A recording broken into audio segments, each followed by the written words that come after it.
Baik, selamat siang. Assalamualaikum warahmatullahi wabarakatuh. Kami ketemu lagi di PodCM, Podcast Cipto Mangunkusumo, di mana kita membicara mengenai pelayanan, edukasi, dan manajemen rumah sakit. Pada hari ini kita kedatangan tamu yang luar biasa, Profesor Dr. Suhartati Arga Dikusuma Gondowiardjo, mohon maaf, spesialis radiologi, onkologi, konsultan.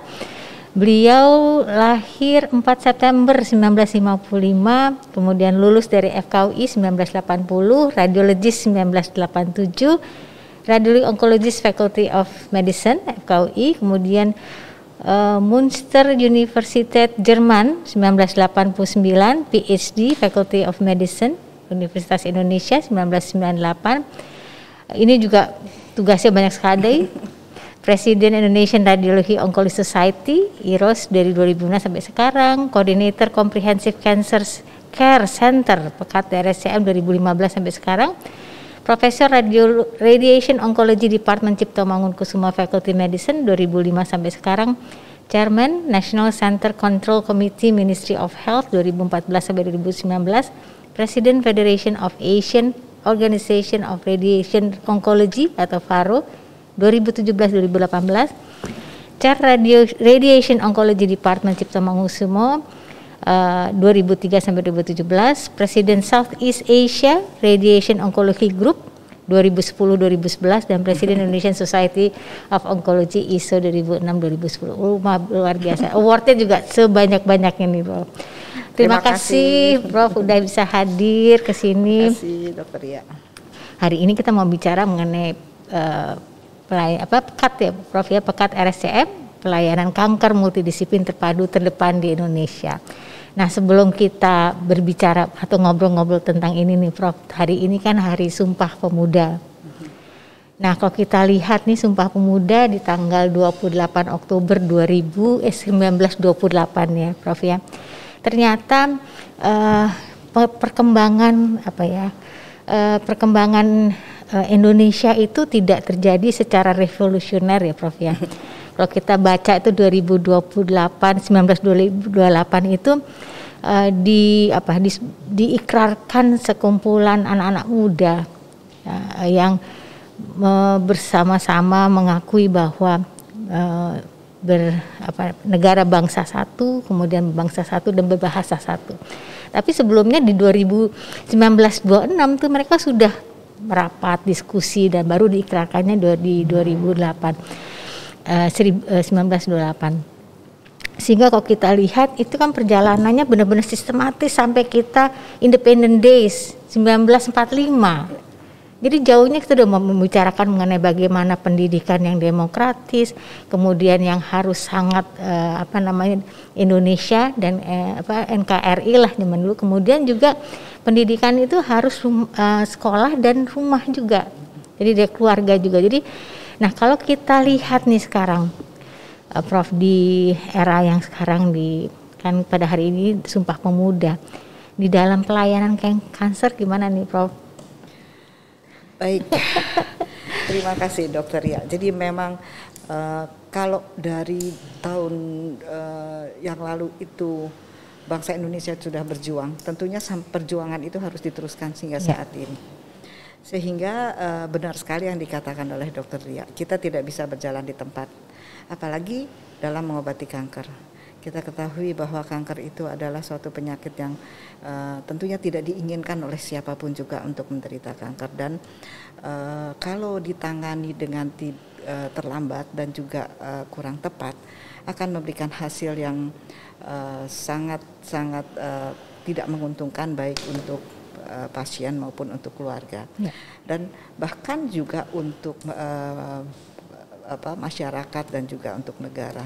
Sehingga dikatakan bahwa penyakit kanker itu adalah penyakit yang membawa dampak perekonomian bukan hanya keluarga, masyarakat, tapi juga negara. Sehingga memang benar sekali harus ditangani secara komprehensif dan juga terintegrasi dengan baik, karena kita tahu bahwa penanganan kanker itu bukan hanya selesai dengan satu disiplin, tapi kadang-kadang harus dikeroyok dengan berbagai disiplin, minimal 5 atau 6 disiplin kedokteran yang berbeda untuk memberikan hasil yang baik. Sehingga disitulah kenapa kita harus berkreasi untuk membuat, berstrategi untuk membuat sesuatu yang lebih baik untuk memberikan hasil yang lebih baik bagi penanganan kanker di masyarakat. Wah, berarti tepat sekali di Prof mengundang Prof di bulan ini, hari ini Sumpah Pemuda. Jadi semangat kebangsaan ya Prof ya, satu nusa, satu bangsa, satu bahasa, dan tentunya dengan pengatasan mengatasi kanker di Indonesia ini juga merupakan wujud kebangsaan kita. Nah, angka kejadian kanker di Indonesia ini 136,2 per 100.000 penduduk. Berada pada urutan ke-8 di Asia Tenggara, Prof. Sedangkan di Asia urutan ke-23. Angka kejadian tertinggi di Indonesia untuk laki-laki adalah kanker paru, sekitar 19,4 per 100.000 penduduk, dengan rata-rata kematian 10,9 per 100.000 penduduk. Yang diikuti dengan kanker hati sebesar 12,4 per 100.000 penduduk, dengan rata-rata kematian 7,6 per 100.000 penduduk. Untuk perempuan, Prof, yang tertinggi kanker payudara, yaitu 42,1 per 100.000 penduduk, dengan rata-rata kematian 17 per 100.000 penduduk, dan diikuti oleh kanker leher rahim sebesar 23,4 per 100.000 penduduk, dengan rata-rata kematian 13 per 900.000 penduduk. Ya, Indonesia menunjukkan adanya peningkatan nih Prof, 1,4% per 1.000 penduduk di tahun 2013 menjadi 1,79 per 1.000 penduduk pada tahun 2018. Jadi peningkatannya yang cukup signifikan. Nah, kalau kita bilang ada kematian begitu tinggi, tentu kita bisa lihat bahwa seorang ibu meninggalkan anaknya. Jadi banyak sekali yang akan menjadi yatim piatu, dan tentunya kalau kita mengharapkan bonus demografis di tahun 2045 anak-anak kita tanpa ibu, tanpa bapak karena kanker ini, kematian itu tentu akan menjadi problema tersendiri. Nah, di RSCM rawat jalan kita juga meningkat ya. Rawat jalan keganasan kita menempatkan ke yang ketiga, Prof. Jadi 3 terbesar. Ya. Kemudian rawat nginap kita kedua terbesar dari 5 lah penyakit yang banyak. Sama masuk ke 5 terbesar dalam pelayanan di RSCM. Nah, kalau kita lihat Prof, di luar negeri itu juga banyak sekali cancer center. Nah, ada beberapa cancer center yang tentunya yang sudah world known, yang sudah menjadi cancer center yang sangat mapan gitu ya. Bahkan orang sudah melis 10 bahkan sampai 20 gitu. Nah, salah satunya yang kita lihat nih Prof, bagaimana Thailand misalnya. Thailand menjadi suatu cancer center yang ada di Asia Tenggara itu sebetulnya hampir sama dengan apa yang kita miliki. Hanya mereka mungkin international accredited. Kita juga JCI ya Prof ya. Kemudian cost cancernya bahkan 1/10 dari yang di Amerika. Saya rasa juga kita nggak mahal kayak di Amerika atau di UK.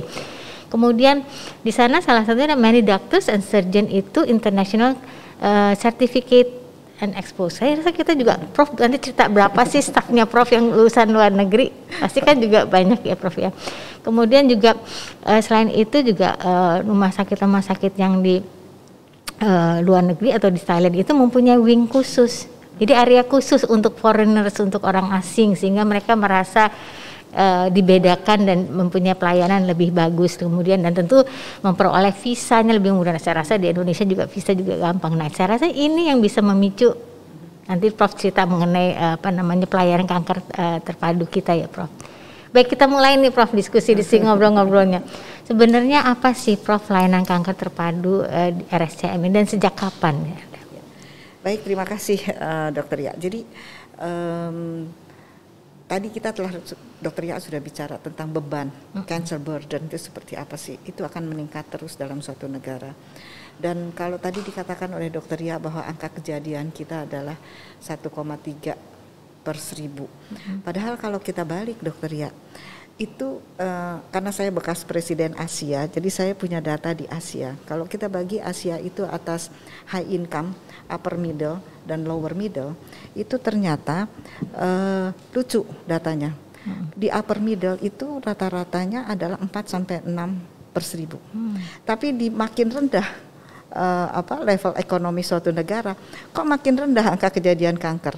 Apakah benar? Jadi akhirnya disimpulkan bahwa kenapa didapatkan angka 1,3 atau 1,7 tadi dokter ya katakan di antara seperti itu. Sedangkan di negara di high income countries itu adalah antara 4 sampai 6 per 1000 gitu. Tadi dokter ya bicara per 100.000, saya bicara per 1000. Karena akses.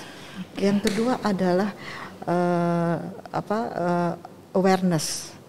Jadi pengetahuan baik dari publik maupun dari dokter mengenai kanker untuk temuan dini dan sebagainya itu berbeda dan cancer registry yang berbeda menyebabkan jadi kalau kita lihat justru di negara-negara yang high income countries angka kejadiannya lebih tinggi kan nggak mungkin gitu kan tandanya ada sesuatu yang missing itu adalah angka kejadian di kita yang tidak tercatat sehingga maksud saya dalam kita mengestimasi workload kita akan kanker jangan kaget walaupun 1,7 tadi dokter ya katakan akan tetapi kita lihat di RSCM sekarang penuh hanya dengan pasien kanker seperti itu gitu jadi karena angka itu bukan angka yang real sebenarnya itulah yang menyebabkan salah satunya sebenarnya udah lama dokter ya dari tahun 2008 pertama dicetuskan kita harus punya onkologi center karena penanganan onkologi itu harus ditangani dengan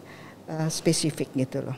Nah pada waktu itu kita sudah menyadari bahwa banyak literatur yang mengatakan bahwa kalau pasien kanker ditangani secara multidisiplin maka hasil untuk pasien itu lebih baik dan juga cost-nya akan lebih rendah. Disitulah pada waktu itu kita mulai bahwa kita harus ada onkologi center karena dengan pemikiran multidisiplin dan satu lagi yang penting pasien kanker itu bisa datang kemana aja dokter ya misalnya ahli THT kita tahu kanker nasofaring bisa datang ke radioterapi bisa datang ke bedah bisa datang kita harus punya satu standarisasi di rumah sakit nah itu yang kita lakukan makanya oleh karena itu guidelines pertama di RSCM itu diterbitkan tahun 2012 jadi kira-kira beberapa tahun setelah SK adanya onkologi center jadi target pertama adalah untuk onkologi center adalah suatu multidisiplin kemudian ada standarisasi nah dengan berjalannya waktu pada tahun 2015 itu kita ingin mempunyai satu excellent service tentang onkologi. Akan tetapi kan dokter ya tadi mengatakan ada building khusus untuk foreigners. Sebenarnya yang kita inginkan nggak usah building khusus untuk foreigners, one roof service saja. Kelihatannya susah ya dokter ya RSCM untuk jadi pada tahun 2015 kita udah mulai membuat proposal yang sampai untuk membuat suatu one roof service tapi karena belum berhasil waktu itu akhirnya arahannya ya udahlah kita bikin aja dulu brainware atau kita bikin software suatu sistem bagaimana kita bisa menangani kanker sebaik mungkin tanpa kita mempunyai suatu building yang satu. Itu waktu itu arahan dari direktur pada saat itu ya udah kita jalan aja lah yang penting kita punya sistem yang baik yang memberikan kenyamanan bagi pasien walaupun kita belum dapat dana untuk membuat suatu building sampai suatu saat makanya tadi dikatakan kenapa dari IPTOR gitu kan karena kita mendapat dana donasi untuk bikin bangunan yang sekarang ada ini. Donasinya memang ada dari beberapa, akhirnya kita bisa membuat bangunan yang sekarang kita miliki. Tapi yang penting kan di situ adalah jiwanya, bukan building kan. Kalau kita melakukan penanganan kan bukan hanya masalah hardware kan, tapi masalah software. Yang penting bagaimana kita mengimplementasikan software tersebut. Nah, dengan berjalannya waktu, dengan pengalaman, akhirnya kita juga mengetahui bahwa yang diperlukan oleh pasien itu apa sih? Informasi. Informasi dan kedekatan antara pasien dengan tenaga kesehatan sehingga kemudian kita moto kita adalah the patient will never be alone karena ada case manager yang akan menangani jadi patient centered dengan menggunakan case manager yang terus akan menangani karena kan pasien kanker itu kan datang terus harus ke sana. Nah, itulah yang menyebabkan kita berpikir dan kita membuat suatu penelitian. Ada suatu penelitian yang publish di jurnal internasional juga, bagaimana sih dengan profil pasien kanker di kita. Ternyata banyak pasien kanker kita yang delay pengobatan. Karena itu harus dari sini harus ke radiologi, dari sini harus ke PA, dari sini harus ke lab, seperti itu kan. Itulah kenapa kita mulai dengan menggunakan the patient will never be alone. That means bahwa ada case manager yang akan pendampingan ya. Dan kita juga sudah melakukan trials, hire 2 orang untuk 2 jenis kanker, case manager, dan hasilnya memang menurun delay itu secara signifikan. Kenapa saya berani mengatakan delay itu kita generalisasi menjadi delay di Indonesia? Karena kita ketahui dari cancer registry 60% pasien kita itu bukan pasien DKI loh dokter ya. Dari luar DKI. Dari luar DKI. Bukan dari RSCM. Tapi dari luar RSCM, dan 30% itu dari luar DKI. Jadi kan bisa mencerminkan bahwa keanekaragaman dari pelayanan kanker di Indonesia. Jadi cancer registry ini bisa mewakili Indonesia ya, karena dia dari masing-masing mungkin penyebaran. Mewakili Indonesia dalam bentuk quantity tidak, tapi dalam bentuk quality bahwa ada delay dan sebagainya. Saya pikir karena 60% pasien kita bukan pasien di cancer registry adalah bukan pasien Indonesia. RSCM. Bukan pasien RSCM ya. Jadi salah satu yang diidentifikasi karena delay ya Prof ya. Di antaranya karena memang tidak terintegrasi. Jadi dia mesti pindah-pindah. Oleh sebab itu diperlukanlah satu pusat pelayanan terpadu gitu ya Prof. Di antaranya nafasnya adalah adanya itu tadi motonya bahwa the patient never be alone, karena dia selalu didampingi, ada case manager, mungkin ada penjadwalannya dan mengawal. Case manager yang mengawal itu semua ya. Dan itu tadi dokter ya, bahwa penanganannya multidisiplin. Ya. Mungkin dokter ya akan menanyakan apa sih bedanya kita dengan yang lain. Ya. Yang pasti bahwa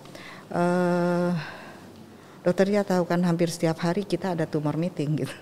Tumor meeting THT, tumor meeting kebidanan, tumor meeting bedas neuroonkologi, kemudian karena kita membicarakan semua pasien. Jadi di RSCM itu ada dua sistem. Yang pertama kita menggunakan guidelines yang sudah ada.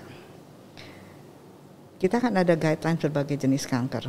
Tapi kan pasien tidak semua bisa berjalan dengan guidelines yang baik. Even dengan guidelines selalu ada masalah. Karena kalau ada masalah ini selalu kita bawakan di dalam tumor meeting. Dan tumor meeting ini untuk semua pasien kanker di RSCM. Jadi bukan hanya pasien yang berbayar, tapi semua jenis pasien yang datang ke Indonesia, ke RSCM. Jadi salah satu yang tadi Prof katakan berbeda dengan pusat kanker lainnya itu ternyata yang namanya terpadu tidak hanya di atas kertas ya Prof. Ya, tidak hanya di bawah bangunan gitu loh ya. Bisa ketemu dokter ini nanti ketemu, tapi dalam penentuan terapinya, monitoring evaluasinya dibicarakan setiap hari dengan disiplin ilmu terkait. Misalnya pasien dengan karena kanker nasofaring pasti ada dokter THT-nya di situ. Kalau ada tumor otak, dokter bedah saraf dilibatkan dan seterusnya. Dan itu tiap hari ya Prof? Tiap hari untuk jenis kanker yang berbeda. Jadi saya lupa hari-harinya, tapi yang pasti adalah ada tumor tulang. Kemudian breast cancer kita akan mulai pediatrik setiap Jumat, ada kolorektal, ada head and neck, ada neuroonkologi. Itu hampir setiap hari kita mempunyai itu yang rutin. Di samping itu ada lagi kasus sulit. Kasus sulit kita bicarakan juga. Dan ternyata bukan si pandemi, alhamdulillah ya dokter ya, tapi ternyata ada untungnya dengan pandemi, ternyata lebih mudah kita untuk membuat suatu virtual tumor board meeting. Jadi bukan berarti bahwa dengan adanya pandemi COVID kegiatan kita secara quality jadi menurun, justru tidak gitu, karena lebih mudah untuk semua untuk ikut dalam virtual malah meeting. ini kan meleverage ya, meningkatkan kualitas tumor meeting ya dengan adanya, karena bisa kapan saja, kemudian Dimana bisa saja. dan bisa satu hari bisa meningkat tuh karena nggak usah berpindah-pindah. Bisa pokoknya dengan tinggal pindah link Zoom aja sudah bisa ketemu, bahkan bisa double gitu ya Prof ya. Baik, jadi itu salah satu kelebihan dari pelayanan kanker terpadu kita nih. Kemudian bagaimana sih Dok sejarahnya Dok? Dari awal tadi dokter bilang. Ya, jadi tadi dari tahun 2008, kemudian kita 2012 2008 yang 8 dulu, pertama. kemudian 2008, terus kemudian kita mulai adanya guidelines RSCM itu kurang lebih sekitar 2010-2012 kan, guidelines kan banyak dokter ya, jadi satu keluar gitu. Kemudian kita mulai 2015 mempunyai suatu konsep untuk kita membangun suatu bangunan onkologi center khusus. Yang sekarang ini ya sebagian dan akan diteruskan kan ya. Nah kemudian kita juga pada waktu itu mulai dengan hospital based cancer registry. Jadi kita mempunyai hospital based cancer registry yang cukup baik dan berkontribusi untuk national cancer registry. Jadi ini cancer registry kita ini juga merupakan bagian dari cancer registry nasional ya Prof ya. Dan tadi Dokter Ria akan mengatakan apa sih perbedaan kita dengan cancer center yang lain. SDM kita tuh luar biasa. SDM dok, oke. Maaf, bukannya kita tapi kan kenyataan karena kita connected ke university, the oldest, the biggest university, Faculty of Medicine, dan juga kita sendiri adalah top referral hospital dengan the biggest, the oldest hospital within the countries gitu kan. Jadi memang luar biasa. Jadi kita mempunyai profesor, kita doktor kita juga banyak. Kemarin saya iseng-iseng menghitung berapa sih publikasi kita tahun ini. Yang dari pekan itu lebih dari 100 loh. Lebih dari 100. Dan itu bukan publikasi nasional loh. Maksudnya mungkin nasional tapi terakreditasi Scopus. Jadi dengan Q1, Q2 kan kita tahu luar biasa. Luar biasa. Dan saya dengar juga banyak lulusan luar negeri, ada Jepang ya Prof ya. Jepang. Kita ada beberapa yang di radioterapi saja, tapi saya yakin urologi segala kita tahu juga banyak lulusan Belanda gitu kan. Dan juga di departemen lain. Karena Prof berbicara mengenai SDM yang melakukan pelayanan kanker, bukan hanya di radioterapi ya Prof. Jadi kayak di THT itu yang lulusan kanker Linda kan? Dari Belanda ada satu, kemudian dari yang radioterapi sendiri dari Jepang ada tiga. Ya 4 termasuk saya juga lulus 4. Kemudian yang urologi dari ada beberapa banyak sekali. Belum lagi bicara mengenai anak, ortopedi ya. Jadi memang yang disampaikan oleh Prof itu kalau alat bisa beli, gedung bisa bangun, SDM yang susah dan pendidikannya lama. Belum lagi ditambah experience-nya juga ya Prof ya. Nah, selain dokter-dokternya kan tentu untuk menjalankan tadi multidisiplin kan perlu ada penunjang Prof. Saya dengar juga ada tenaga fisikawan medis. Itu Prof bisa cerita nggak? Jadi ada profesi lain sebenarnya yang berada di layanan terpadu kita nih Prof. Bisa jelaskan nggak nih? Jadi nggak cuma sama dokter aja loh. Ya, jadi karena kebetulan pelayanan kanker terpadu RSCM ini tetanggaan atau nempel dengan pelayanan radioterapi yang kita sebut IPTOR, tentunya jadi seperti kesatuan rumah besar gitu. Benar sekali bahwa ada vokasi lain di situ yang bekerja, fisika medik. Kita mempunyai 7 terbesar itu armada terbesar di Indonesia, fisika medik dan juga bukan itu saja. Ternyata kita menjadi lahan pendidikannya FMIPA. Untuk mencapai kompetensi clinical competence dari medical physics. Jadi ada suatu proyek dari IAEA. IAEA itu adalah International Atomic Energy Agency, itu adalah satu badan dari PBB yang mengatur tentang penggunaan energi nuklir di dunia, di dalam kehidupan manusia di dunia. Nah itu kan memberikan grant kepada FMIPA, dan ternyata FMIPA salah satunya menggunakan RSCM sebagai lahan clinical competence. Jadi medical physics kan harus belajar fisika, tapi kan ini separuh mereka harus belajar kedokteran kan. Jadi harus ada kompetensi yang hanya bisa didapat dengan magang kan di rumah sakit. Nah mereka itu tinggal juga di situ. Jadi ada beberapa sekarang yang sedang dan juga ada RTT. Dan saya dengar mereka juga bukan hanya vokasi, mereka juga udah bisa S2, S3 ya Prof ya. Kita ada S2 fisika medik beberapa ya.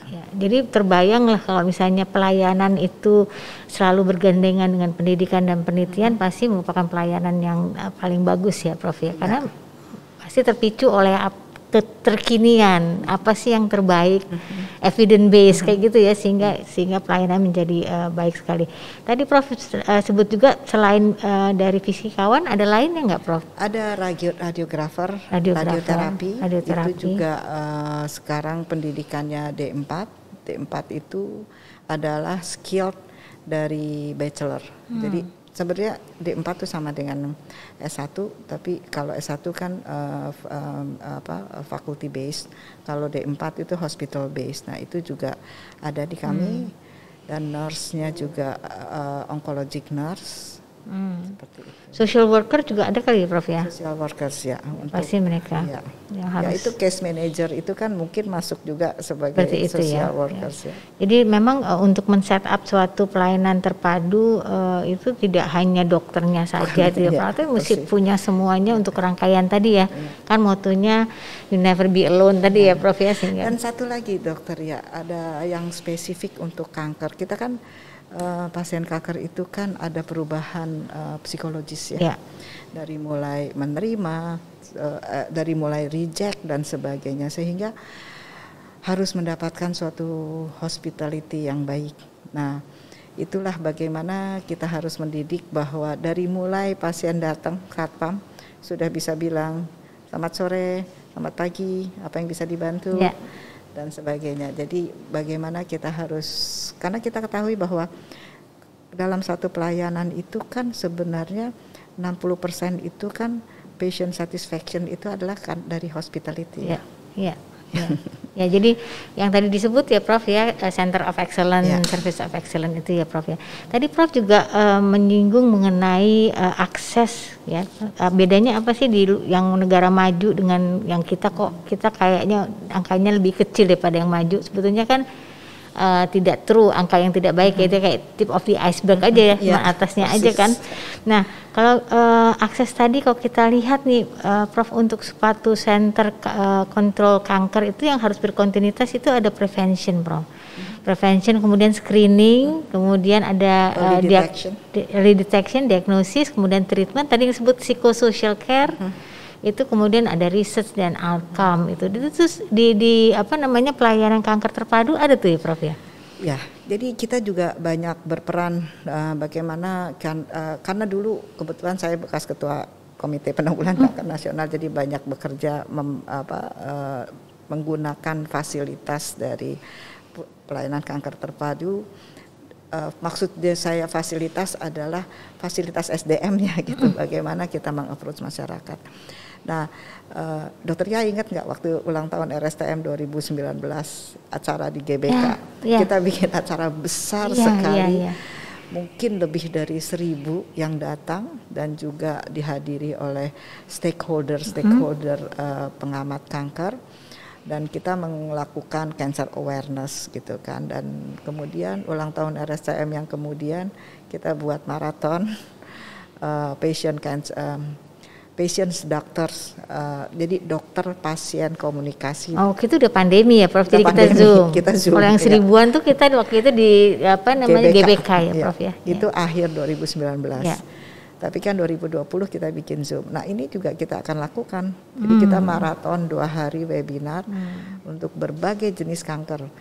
Apa sih kanker jenis kanker yang nggak ada ahlinya di RSCM, nggak ada. Ya. Semua kanker di RSCM ada ahlinya. Ya. Nah itulah bagaimana kita mendekatkan para ahli ini, expert ini dalam bidangnya masing-masing dengan pasien, dengan masyarakat. Kita juga banyak berhubungan dengan berbagai LSM,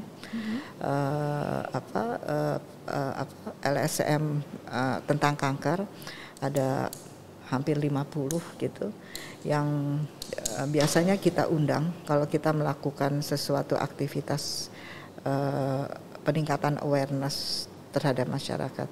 Nah, salah satunya ini kan sekarang sedang Breast Cancer Month Oktober.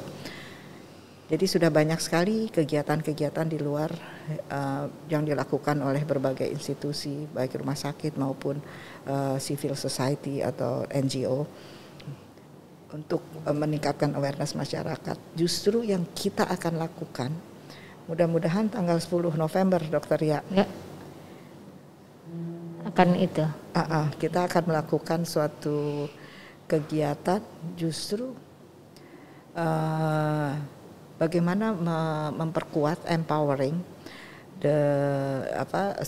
NGO untuk dapat memperbaiki pelayanan kanker dalam suatu negara. Memberdayakan masyarakat. Ya, pemberdayaan masyarakat ya.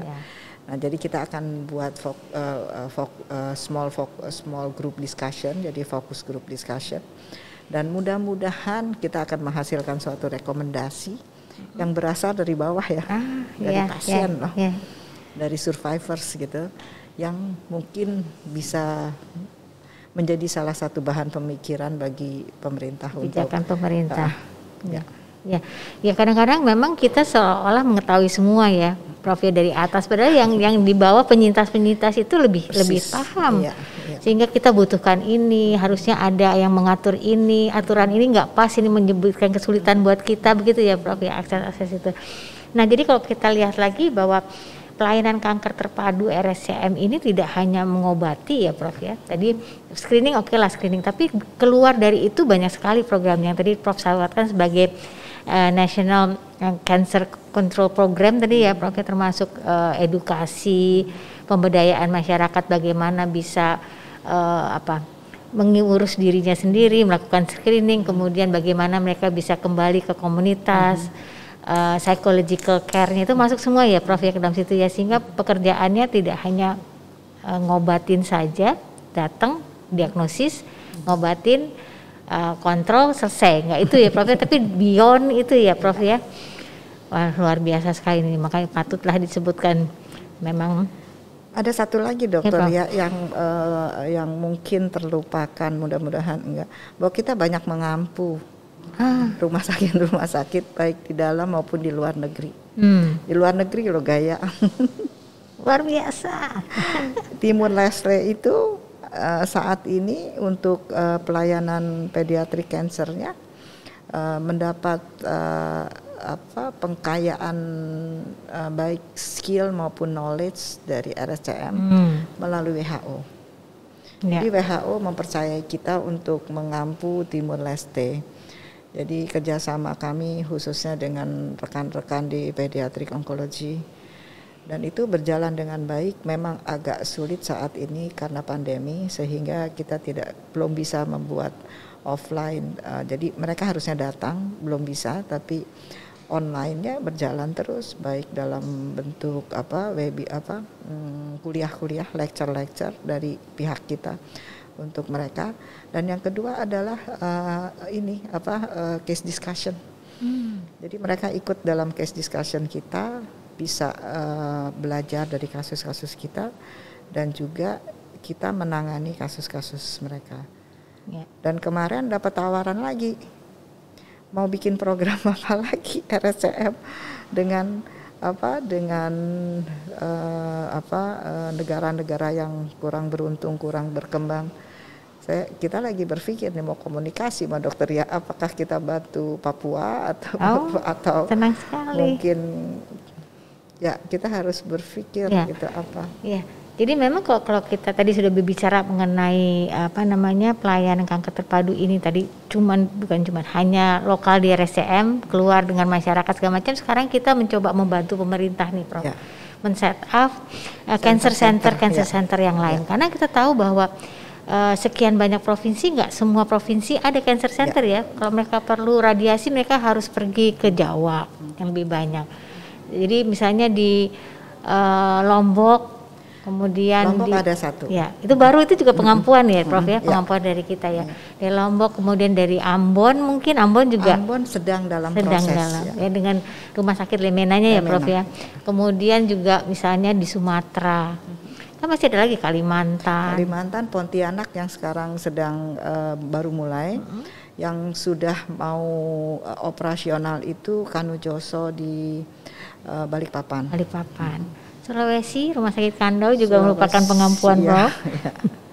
Kemudian ya itu tadi. Jadi kalau kita lihat ternyata pelayanan kanker terpadu ini tentunya sudah mengampu banyak sekali cancer center lain dalam rangka pemerataan pelayanan untuk kanker. Ya. Dan juga rumah sakit swasta. Rumah sakit swasta ya. Awal Bros. Masalah Hermina. Ya, Hermina. Kemudian Pelni. Kemudian Eka Hospital, kemudian banyaklah rumah sakit swasta juga. Ya, jadi berbagi ya, Prof ya. Intinya kan kita kan kalau untuk kebaikan berbagi ilmu kan nggak apa-apa ya, Dokter. Ya, betul sekali. Dan pasiennya itu tambah banyak, nggak mungkin mereka harus ke RSCM ya, Prof ya. Kalau ke RSCM semua ya, satu, sarana prasarana kita tidak mungkin mencukupi untuk melayani semua. Kedua, SDM kita juga akan terjadi delay ya, Prof ya. Akan terjadi delay. Jadi kalau tadi kita kalau nggak salah kemarin saya buka-buka ada 17 Prof yang diampu oleh Prof. 17 itu yang melalui direct ke RSCM. Ada lagi 10 yang melalui organisasi. Jadi 27. Organisasi yang akhirnya juga ke RSCM gitu loh. Kan organisasi kan nggak punya organ ya kan. Tapi pengampuan itu kan tentunya bukan hanya skill oleh organisasi ya, organisasi profesi, tapi sistemnya kan ya, Prof ya. Sistem yang tadi Prof membangun sistem atau istilahnya Prof adalah brain system dulu brainware itu kan hardware, itu bisanya di-apply-nya di rumah sakit. Jadi sistem itu yang juga direplikasi untuk center-center cancer yang lain, dan ini saya rasa udah diuji coba. Mau dia cancer center yang kecil maupun besar itu tergantung variasi dan modifikasi, tapi secara sistem yang sudah diuji cobakan di RSCM berjalan itu bisa direplikasi ya, Prof ya. Kemudian keluar negeri tadi Prof sudah sebutkan Timor Leste, saya juga dengar ada Myanmar ya, Prof. Iya, Myanmar akan minta untuk beberapa personelnya termasuk dokter untuk stay dengan kita untuk magang ya. Dan kemarin ini baru dapat Kamboja. Kamboja untuk RTT. Baik. Wow. Jadi kalau misalnya kita sudah menularkan pengetahuan ilmu kita tidak hanya di Indonesia tapi di regional juga, kita tinggal meningkatkan service excellence kita nih, Prof. Yang tadi ada private wing khusus foreigners, kemudian hospitality-nya kita tingkatkan gitu kan. Pastinya ya samalah sama yang di Thailand kayak yang di Singapura segala macam gitu ya, Prof ya. Nah, sekarang kita berbicara mengenai alat-alat yang kita miliki nih, Prof. Kan tentunya kalau kita ngajarkan kemudian kita mengatakan bahwa kita multidisiplin gitu kan. Pasien anak ada, CA anak, CA pada mata pun ada, kan THT pun ada. Kan nggak ada satu alat fits for all gitu kan, nggak ada ya, Prof, yang untuk otak, yang untuk macam-macam.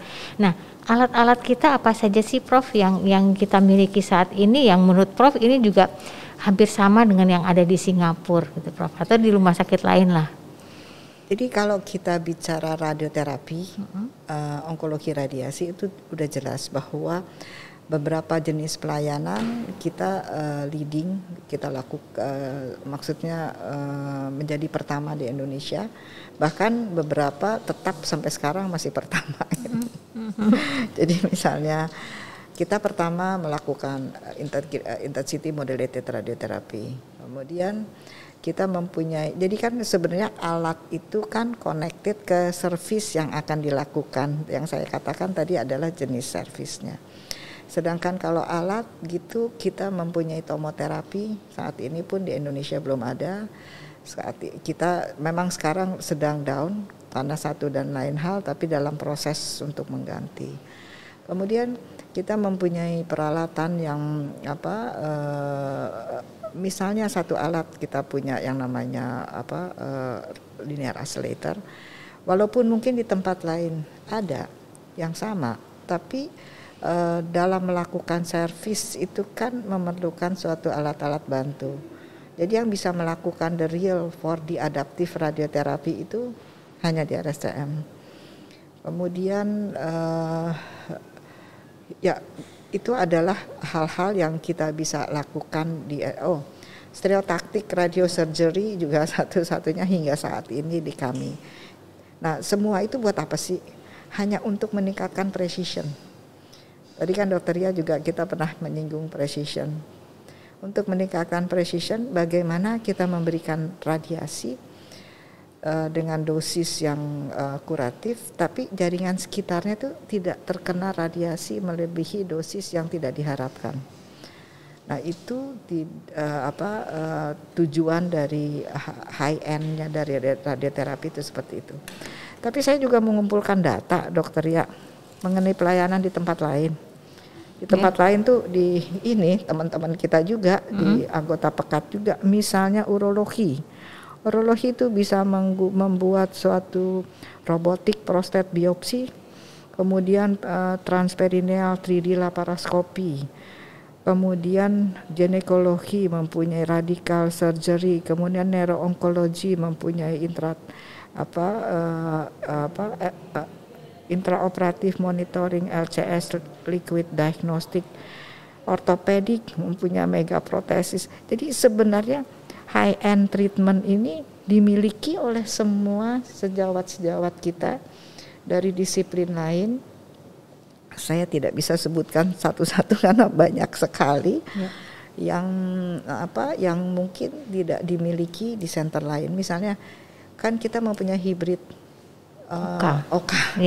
Luar biasa kan.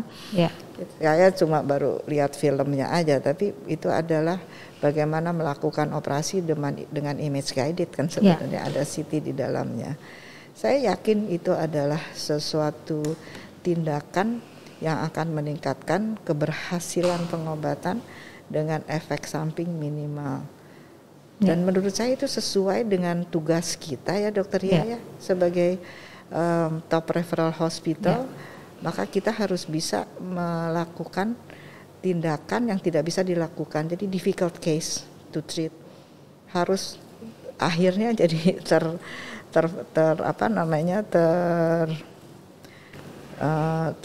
tertumpuk di kita gitu. Memang kita sebagai top referral hospital ya. Jadi kalau disimpulkan nih Prof, dengan multidisiplin yang tadi Prof sampaikan, ternyata multidisiplin teman-teman yang kita kolaborasi, mereka juga mempunyai alat-alat yang canggih, yang sebetulnya juga menjadi komplement terapi radioterapi yang menghasilkan lebih bagus lagi, lebih presisi. Kalau di radioterapi zaman dulu Prof, saya ingat kalau yang di radiasi KNF yang gosong itu sekitarnya. Sekarang udah nggak ada lagi ya Prof ya, karena kita udah lebih presisi. Nah tadi juga disebutkan macam-macam nih, masing-masing keahlian. Tadi urologi mereka mempunyai robotik prostat biopsik biobot itu ya Prof, sehingga lebih presisi. Kemudian ortopedi kalau ada kanker, kemudian diamputasi, diradiasi, mereka nggak jamin gitu, ada megaprotesis, sehingga ada hasil N-nya tuh lebih bagus, orang tidak hanya penyakitnya hilang tapi dia juga bisa dihabilitasi rehabilitasi lebih baik lagi. Itu merupakan hal yang penting dalam penanganan kanker. Rehabilitasi untuk mereka bisa kembali lagi bekerja, tentunya lebih bisa mandiri ya Prof ya. Neurologi juga ada tadi, kemudian ada yang saya dengar ada cyberknife nih Prof. Cyberknife kita belum ada, tapi kita mempunyai stereotactic radiosurgery. Stereotactic radiosurgery. Linac based. Linac based. Ya. Jadi itu beda apa ya, beda alat lah gitu ya. Tapi ini untuk menggalikan presisi.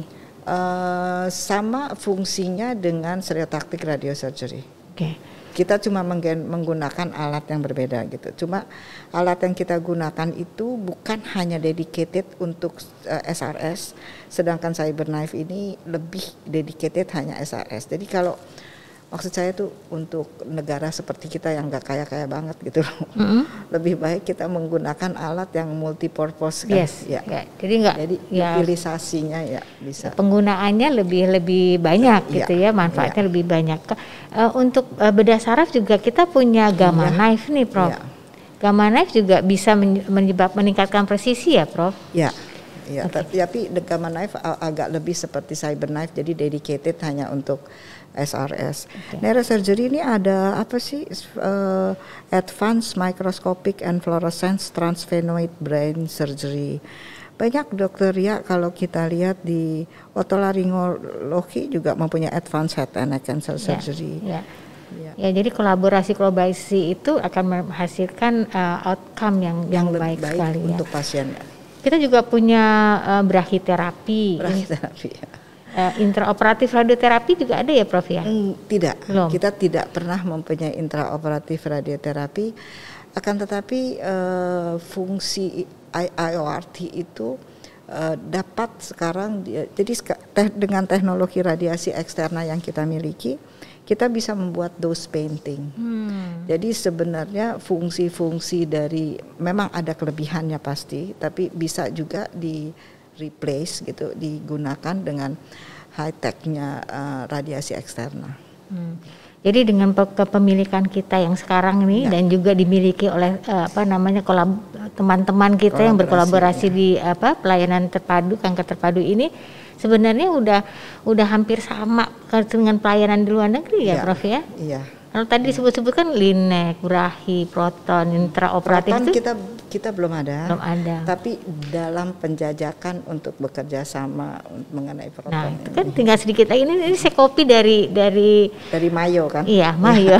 Mayo mereka mempunyai ini nih.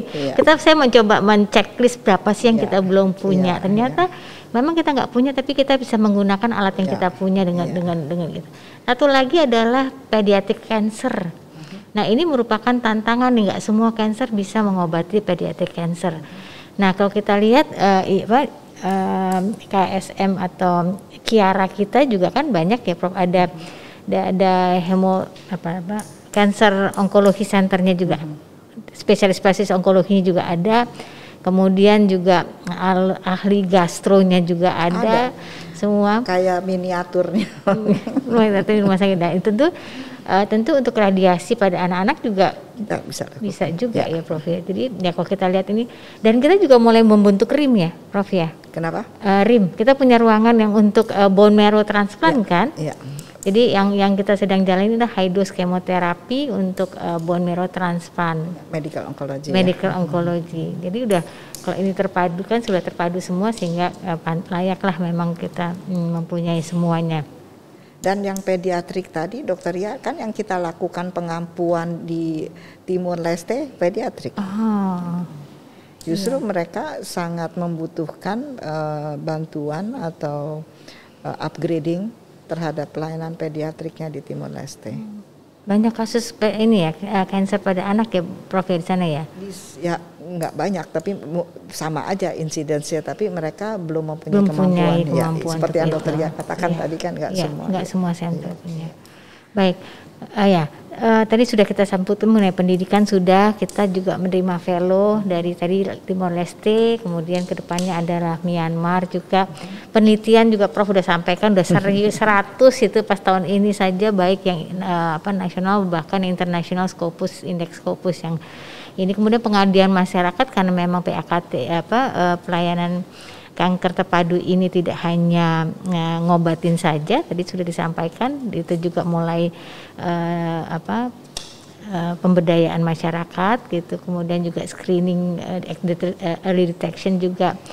Nah, kita berbicara sedikit mengenai akreditasi nih, Prof, sama excellent health services, bagaimana nih, Prof, di pelayanan kanker terpadu kita?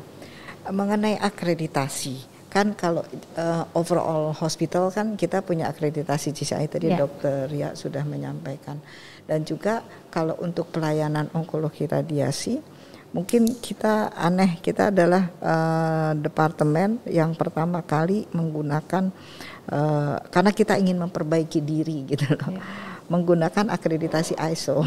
Oh, kita sampai sekarang udah berapa ya ISO, udah berapa 20 kali karena kan setiap apa namanya serial kan dilakukan ISO, jadi sudah yang keberapa. Nah, yang ketiga adalah kita pernah diakreditasi oleh International Atomic Energy Agency. Jadi kita diakreditasi, namanya akreditasi dunia untuk pelayanan radioterapi itu Quattro. Itu toolsnya yang dibuat oleh AIIE. Nah, kita pernah diakreditasi 2006 dan 2010. Mungkin ini yang menyebabkan we know where to go. Karena kan akreditasi itu kan bukan hanya mencari kesalahan, tapi juga memberikan rekomendasi kita harus untuk perbaikan. Nah, kemudian sehingga kita dipercaya oleh AIIE untuk melakukan Quattro nasional. Jadi kita menggunakan tools Quattro, terus beberapa staf kita sudah dididik menjadi auditor. Dan kita sudah melakukan, tapi ini kan sukarela kan. Jadi kalau suatu center merasa bahwa mereka ingin memperbaiki diri, maka mereka akan minta untuk dievaluasi. Dan kita berikan rekomendasi, kemudian kita akan datang lagi untuk melihat apakah rekomendasi itu sudah bisa ditutup atau tidak. Dan itu kita sudah melakukan pada level nasional pada beberapa center, misalnya Surabaya dan Jogja itu sudah bisa menutup rekomendasinya lebih dari 75%, sehingga mereka sudah berhak secara organisasi digunakan menjadi lahan pendidikan. Oh, hebat sekali. Jadi selain kita diakreditasi tadi di GCI, sudah berkali-kali dengan ISO, kita sudah ikut kita diakreditasi dulu oleh AIIE tahun 2006 dan 2010. Kemudian dan kita menjadi akreditor. Jadi menjadi lembaga akreditasi mutu juga dong berarti kita ya. Dan ini sukarela untuk yang cancer center yang ingin memperbaiki diri. Mungkin bukan cancer center ya Dokter ya, tapi kayak kita gitu loh, rumah sakit yang di dalamnya ada pelayanan kanker ya. Kalau cancer center kan sebenarnya di Indonesia kan cuma Darmais, MRCCC cuma dua. Jadi ini lebih untuk rumah sakit yang ada pelayanan kanker. Kanker. Baik. Nah, sekarang kalau yang dokter lihat itu pasien itu merasakan pengalaman yang berbeda nggak sih Prof? Kalau kita cuma di rumah sakit yang ada pelayanan kanker saja atau ada cancer center saja dengan yang ada pelayanan kanker terpadu nih? Harusnya ya, karena kita ketahui bahwa sebelum mungkin untuk beberapa pelayanan karena kita tidak mempunyai one roof. Jadi tetap walaupun pasien dikoordinasi secara sistem di Pekat, tapi kan pasien tetap harus jalan kemana. Mungkin, tapi tetap aja sih walaupun pasien rumah sakit punya, kecuali kalau memang rumah sakitnya cancer center. Kemana-mana juga kan untuk melayani kanker, tapi selama itu adalah seperti kita General Hospital dan kita mempunyai pelayanan kanker, tentunya kan pelayanan kanker ini kan lebih bersifat untuk outpatient kan, jadi multidisiplin klinik, kemudian kita bisa diskusi dan sebagainya. Tapi kan untuk pelayanan tetap mereka harus menggunakan rumah sakitnya kan, mau lab, mau laboratorium, mau perawatan dan sebagainya, pasti menggunakan rumah sakit. Mungkin bedanya itu saja ya. Tapi mereka akan merasa lebih nyaman ya Prof ya, karena kalau dia mau nanya dokternya demikian. Kalau dia ingin saya mau bertanya sama dokter spesialis kanker THT itu dengan mudah konsul. Apalagi kalau Prof tadi sampaikan bahwa hampir tiap hari kita ada meeting ya Prof ya, kapan saja kita bisa meeting kasus sulit atau kasus yang baru atau sedemikian, sehingga pasien juga merasakan lebih dilayani secara holistik gitu mungkin ya Prof ya dibandingin. Dan bahkan kalau nggak salah, jadi kasus sulit itu kan bisa datang dari dua ya Dokter ya. Jadi dari as medical. Jadi dari kita sebagai dokter, we don't know what to do gitu dengan pasien ini sulit. Tapi kan juga dari manajerial kan, sehingga kita kadang-kadang diundang kan, ada kasus sulit di gedung A, lantai sekian gitu. Yang undang bukannya dokter medik, tapi adalah manajemen. Karena kita lihat ini pasiennya kok nggak ada kemajuan gitu ya. Jadi penyaringnya tuh maksud saya ada dua, baik dari manajemen maupun juga dari tenaga medis yang menangani. Dan ini semuanya untuk pasien ya, Prof ya, untuk pasien safety dan pasien well-being-nya. Nah, siapa saja sih Prof yang dilayani di pusat kanker terpadu kita nih, Prof? Jadi tentunya pada akhirnya nanti kita akan melayani semua pasien kanker yang datang ke RSCM, baik apakah itu adalah pasien jaminan, baik jaminan BPJS atau jaminan rumah sakit, jaminan maksudnya kantor atau jaminan asuransi atau apapun juga, yang penting jaminan, atau juga pasien yang datang out of pocket gitu loh. Dan memang kalau dilihat sekarang Dokter Ria kira-kira 20% kali 30% pasien kita di Pekat aja, lebih kali. Kalau kita juga melihat pasien-pasien yang berobat di luar itu tapi mencari dokter kita gitu, yang sebenarnya pasien-pasien yang selama ini berobat di luar negeri. Jadi itu kan salah satu tujuan juga kenapa kita membuat suatu kenyamanan kan, bukan hanya dari aspek medical tapi juga aspek hospitality, apalagi dengan pandemik seperti ini. Tentunya kan pasien-pasien yang biasa berobat ke luar negeri kan nggak bisa. Itu terjadi peningkatan di kami. Ya memang ada perubahan nih selama pandemi ya. Walaupun kok kita lihat di center-center ada disrupsi dalam pelayanan cancer selama pandemi, tapi ada blessing juga mungkin ya Prof. Jadi yang biasanya kontrol ke negara tetangga dia akan ke sini. Kalau kita lihat memang pelayanan kanker itu kan nggak cepat ya Prof ya, nggak cepat. Jadi biasanya mereka udah didiagnosis di luar, kemudian terapi lanjut aja di PKAT deh, gitu ya. Ke PKAT itu di sini dikasih sama kok ngomongnya gitu, karena memang pelayanan kanker ini bukan sekali datang dikasih obat selesai. Ada terapi yang panjang, kemudian ada follow up, ada rehabilitasinya semacam, dan dengan PKAT inilah yang sebenarnya menjadi wadah yang holistik ini ya Prof ya. Nah tadi kalau kita berbicara mengenai masa pandemi nih Prof, bagaimana sih pengalaman Prof dengan pelayanan kanker terpadu ini di masa pandemi Prof? Ya, jadi memang pasti terjadi perubahan ya Dokter ya. Dan itu perubahannya kan bukan nasional aja, bukan hospital aja, tapi adalah dunia kan.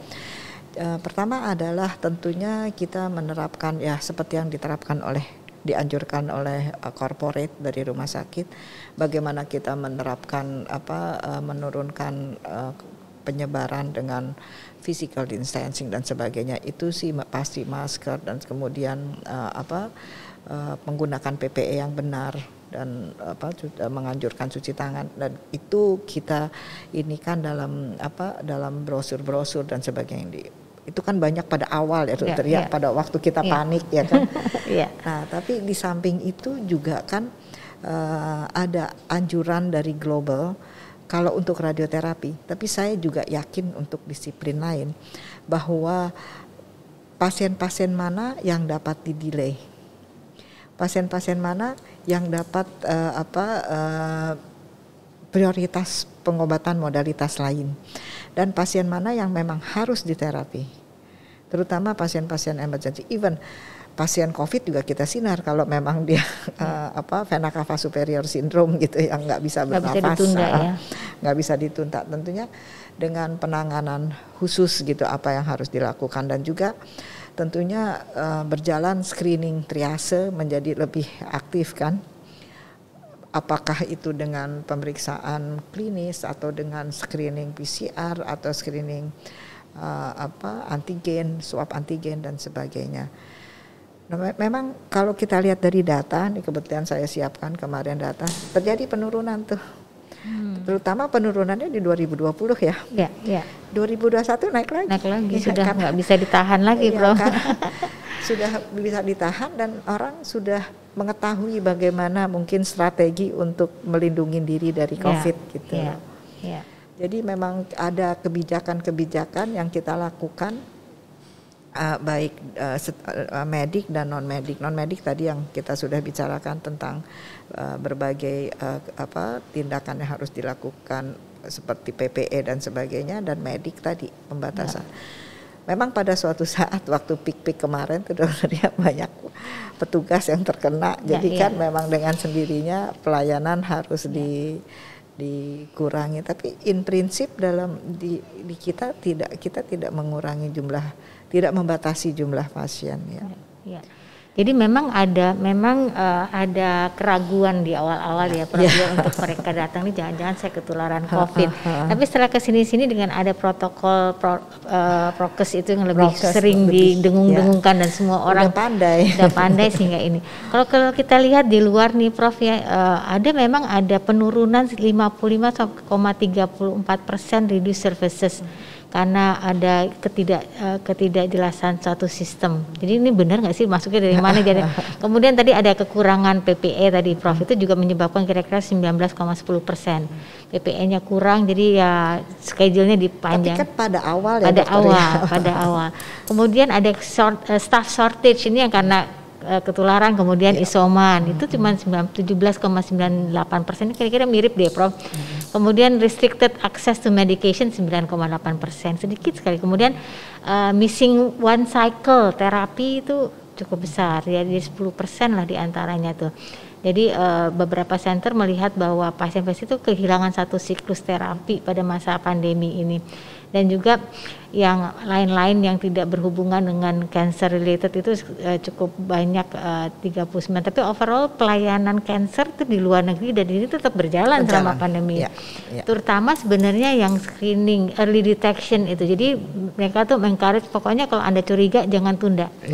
Karena deteksi dini itu merupakan terapi tanda putih yang menuju keberhasilan, makin dini makin lebih bagus ya Prof ya. Telehealth juga. Telehealth berkembang sekali. Ya. Jadi ketika mau kontrol apa Prof yang paling banyak Prof? Telehealth untuk kontrol pada pasien-pasien kanker ini Prof.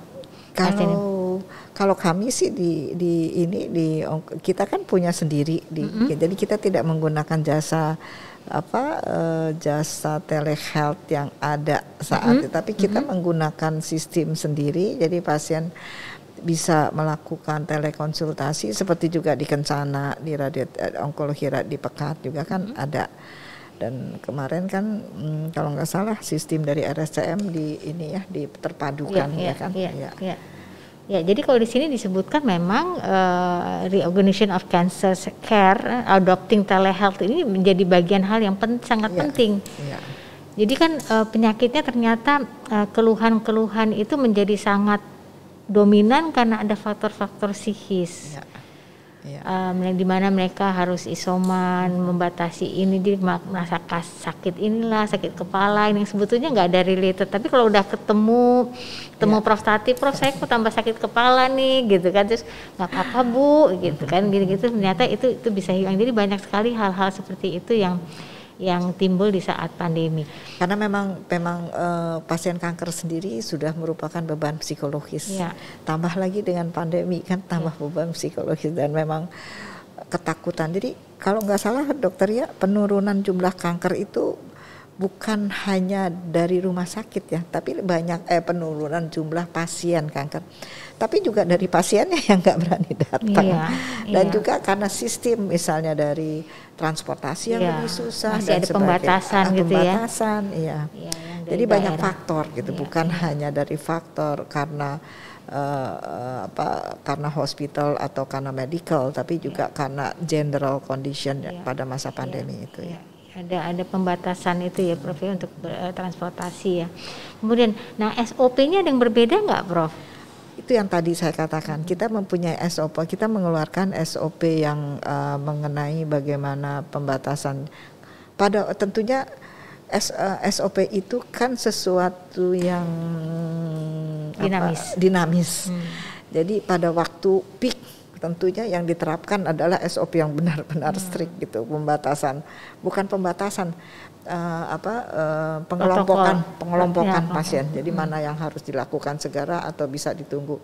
Sebenarnya kan kalau kita bilang pasien menunggu itu kan bukan untuk keselamatan kita saja, tapi juga untuk keselamatan pasien kan. Bagaimana resiko dan benefitnya kalau dilakukan sekarang dan kalau dilakukan nanti. Dilakukan sekarang dengan high peak, nanti mudah-mudahan peaknya sudah turun sampai satu batas, kalau tidak turun ya pasiennya terpaksa dipanggil. Kalau untuk radiasi kan seperti itu. Memang ada kita melakukan, misalnya salah satunya yang sederhana sekali adalah yang ngantar nggak boleh lebih dari satu. Itu kan sebenarnya peraturan juga yang kita terapkan. Dan juga itu bahwa semua harus sudah di swab atau di antigen. Di antigen ya seperti itu. Itu akan diterapkan selanjutnya nggak Kak Prof? Karena kan kita pandemi ini kan akan menjadi endemi, bahkan akan bersama kita. Kita ngikutin aturan rumah sakit. Kalau rumah sakit sudah mengatakan itu sudah loss gitu, tapi ya kita akan mengikuti. Saat ini sih kita masih menerapkan ya. Nah, strateginya Prof, strategi pelayanan kanker terpadu pasca pandemi ini apa nih Prof? Kan kita udah belajar nih, kalau kita kena pandemi ternyata pasien was-was datang, kemudian kita mesti siapkan PPE, staf kita juga kemungkinan kena, yang melayani juga mesti di swab juga dan mesti pakai ini segala macam. Ada yang berbeda nggak nanti strategi kita nih Prof? Kalau pandemi ini menjadi endemi, kalau ya tetap, kalau menurut hemat saya sih kehati-hatian tetap harus diterapkan ya, karena kita tidak pernah tahu gitu bahwa walaupun mungkin memperlonggar semua aturan-aturan yang kita buat pada masa high season peaknya dari pandemi ini tentunya itu seperti itu. Dan ya kita bersyukur mungkin dalam hal lain mudah-mudahan pasien-pasien yang selama ini berobat ke luar negeri dan berobat ke kita merasa nyaman di kita, jadi kita mendapatkan mereka membuktikan sendiri membuktikan sendiri bahwa jadi keadaan yang membuktikan, bukan kita ngomong gitu loh ya, seperti itu. Dan mungkin juga telehealth ini menjadi sesuatu yang niscaya ya, menjadi bagian dari follow up kita nantinya ya Prof ya. Jadi kalau itu diperbesar, jadi pasien kan nggak usah datang. Ya misalnya kalau radiasi kan berapa kali diantaranya datang hanya dengan telekonsultasi atau begitu ya. Kecuali memang suatu saat harus datang untuk satu dan lain hal. Tentunya itu kita bisa buat kriterianya apa. Dan juga barangkali mengaktifkan sistem referral. Jadi pasien-pasien dari suatu daerah tertentu kan bisa dianjurkan kalau mau kontrol dan tidak ada apa-apa ya kepada vaskes terdekat saja gitu, atau kepada perujuk. Kalau home care kira-kira gimana Prof? Home care memang banyak dikembangkan oleh beberapa LSM dan juga YKI ini kan home care gitu untuk pelayanan kanker yang mungkin bisa dilakukan untuk pasien-pasien yang end of state. Daripada di rumah sakit kan lebih baik di rumah dekat dengan keluarga dan sebagainya gitu. Jadi itu kolaborasi dengan yayasan yayasan-yayasan ya. Tentu tapi masih dalam suatu sistem yang tadi ya Prof terpadu tadi ya. Terpadu dan terpantau ya. Terpadu dan terpantau ya. Karena tadi Prof sampaikan yang namanya pelayanan kanker terpadu itu bukan cancer center. Kan cancer center hanya dua, yaitu Darmais dan MSCC. Tapi yang ada di RSCM, PKAT dan ini RSCM dan di rumah sakit yang banyak di Indonesia justru adalah pelayanan kanker terpadu ya. Pelayanan terpadu, dan di pelayanan terpadu di RSCM ini menjadi sangat maju gitu, karena kita mempunyai multidisiplin yang juga sama-sama maju dan mempunyai modalitas yang canggih juga ya Prof ya. Sehingga presisi terapi itu menjadi baik sekali gitu. Dan kita masih ada waktu cuma 10 menit lagi nih Prof. Nggak kerasa 1,5 jam nih kita ngobrol-ngobrol udah. Jadi closing statement nih Prof. Jadi bagaimana pelayanan kanker di Indonesia dan peran PKAT RSCM nih, Pusat Kanker Terpadu RSCM di masa depan nih. Menurut hemat saya, dokter ya, kita kan harus menghadapi masalah yang masa lalu, masalah yang saat ini, masalah yang akan datang. Ya. Sehingga kita tahu dunia sudah mengatakan bahwa untuk memperbaiki profil dari pelayanan kanker suatu negara atau suatu jenis kanker, saat ini mau pengobatan apapun juga yang paling signifikan adalah menggeser diagnostik ke diagnostik yang lebih early.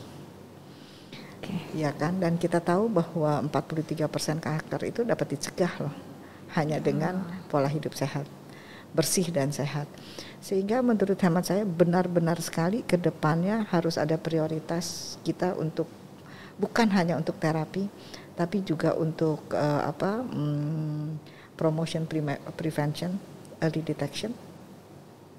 Dan walaupun terapi juga harus diperkuat karena kita menghadapi masa saat ini yang udah kadung terjadi. Karena kita melakukan promotion prevention saat ini, itu dampaknya kan 10-15 tahun yang akan datang gitu bahwa angka kejadian kanker. Dan misalnya prevention dengan vaksin yang untuk jenis kanker yang memang sudah vaksinnya bisa diterima. HPV contohnya ya Pak? HPV contohnya, iya. Jadi hal-hal tersebut sangat diperlukan. Dan juga saat ini pengobatan paliatif, kita belum ngomong paliatif dari tadi. Iya, paliatif. Paliatif juga harus diperkuat, kemudian juga cancer registry harus diperkuat. Dan bagaimana peran pekat tentunya untuk pelayanan kita harus menghitung ke depan. Kita udah tahu bahwa angka kejadian kanker akan meningkat dulu nih. Sampai hasil-hasil promotion prevention kita berhasil. Jadi kita harus mengantisipasi kan ke depan kan. Di samping itu tidak mengendorkan usaha-usaha kita untuk membantu pemerintah dalam melakukan kegiatan promotion dan prevention dengan menyebarkan risk factor, mencerdaskan masyarakat tentang kanker gitu. Dan saya lihat bahwa bukan hanya masing-masing disiplin di RSCM sekarang sudah melakukan tuh. Urologi banyak banget melakukan kegiatan untuk orang awam dan sebagainya. Mungkin karena ya itulah tadi dokter ya katakan virtual kan jadi lebih gampang gitu kita melakukan gitu. Mungkin seperti itu dan tentunya bersama kita bisa gitu. Wah, terima kasih banyak nih Prof. Jadi kalau kita lihat memang apa yang kita kerjakan sekarang ini, apakah itu pendidikan, edukasi pada pasien, kemudian mempertajam diagnosis kita sehingga dapat early detection, itu sebetulnya buahnya nanti ya Prof ya. Kalau kita lengah, nggak ada edukasi, nggak ada prevensi, nggak ada screening, itu kita akan dapatkan makin banyak lagi, makin tinggi lagi. Ada satu hal, mungkin karena masyarakat takut datang pada waktu pandemi. Kalau dokter ya lihat di bangsal-bangsal di perawatan kita banyak pasien kanker yang advance banget, kasihan deh. Dan itu benar-benar kita temukan pada masa pandemi ini. Iya. Jadi walaupun kita baru 1,5 tahun ya, sampai 2 tahun ya, udah segitu dampaknya ya. Apalagi kalau kita nggak menyediakan tempat-tempat layanan untuk early detection, screening dan pengobat terapi ya Prof ya. Jadi kalau tadi yang Prof sampaikan memang pusat layanan terpadu RSCM ini mempunyai tidak hanya gedung dan sistem tapi mempunyai SDM ya Prof ya. SDM-nya tidak hanya dokter ahli radiologi onkologi atau onkologi radiasi tapi semua ada. Ada penyakit dalam, ada anak, ada THT, ada mata, ortopedi, ada urologi, ginekologi, radiologi, patologi anatomi, patologi klinik, rehab medik itu semua dan psikiatri. Benar sekali. Tujuannya adalah supaya pasien-pasien onkologi ini dapat disembuhkan dan rehabilitasi dapat kembali kepada masyarakat dengan quality of life yang baik. Ya, tadi juga ada sebagian bicara mengenai paliatif ya Prof ya, bagaimana mereka bisa end of life-nya lebih dignity ya dengan baik sekali. Tadi kita bertujuan adalah menggeser nih Prof, senang saya mendengar menggeser diagnosis menjadi early diagnosis. Jadi di situ ada prevention, kemudian ada screening ya Prof ya, kemudian ada diagnosis dan early diagnosis, kemudian ada treatment. Treatment tadi Prof udah bicara mengenai macam-macam modality yang kita punya, baik yang di onkologi radiasi maupun yang di luar. Kemudian ada psychological care. Ya, kemudian karena itu tadi motonya you are never been alone gitu, jadi selalu didampingi. Kemudian research tadi juga bagus, karena kita tahu research cancer clinical trial itu akan meningkatkan mutu pelayanan kita ya, karena kita melakukan problem based research kan ada grant dari RSCM. Ya, operational research atau translational research itu ya, dan tentunya research yang baik itu akan meningkatkan pelayanan berbasis evidence ya Prof ya. Kemudian outcome-nya juga, jadi outcome-nya itu termasuk survival rate-nya, mortality-nya, prevalency-nya, recurrency-nya, bahkan palliative care-nya ya Prof ya. Dan semua ini masuk ke dalam satu pelayanan terpadu dari RSCM ini. Baik, terima kasih banyak Prof. Terima kasih banyak, mudah-mudahan usaha kita mendapat ridho dari Allah. Amin. Baik. Terima kasih.